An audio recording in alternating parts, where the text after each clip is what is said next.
The Western countries' borders are tightening.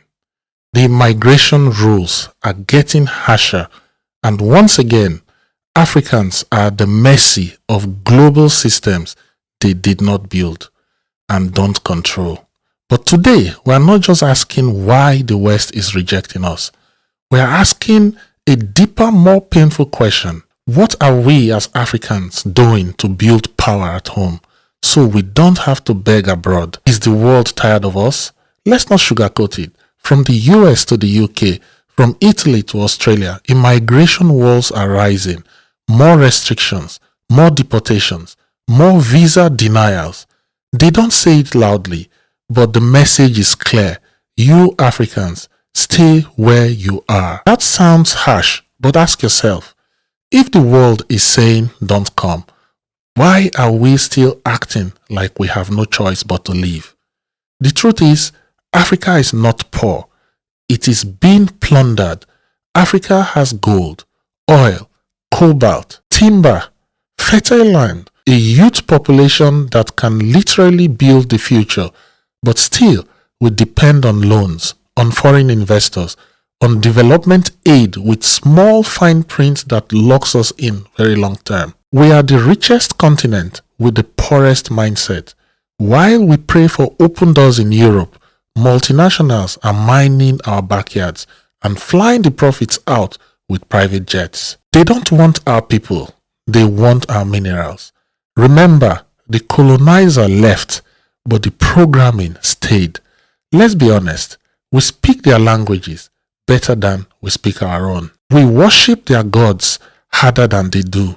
We copy their education systems, then graduate with degrees that solve none of our local problems. We adopted their politics, their religion, their curriculum, but forgot to adopt their selfishness and strategy. Africa is still behaving like a polite house guest in a global system built on exploitation. Meanwhile, other nations, India, China, even Turkey, are exporting their culture, protecting their borders, and rising with pride. Why are we the only ones asking for permission to matter? Is this our fault or a global conspiracy? Now some will say Africans are lazy, corrupt, and unserious. But wait, is it laziness when your raw materials are shipped out for pennies and you have to buy them back as finished products at 100 times the price? Is it unseriousness when Western-backed regimes keep your elections unstable, your currencies weak, and your debts climbing? We have corrupt leaders, yes, but we also have global systems designed to keep Africa confused, divided, and dependent.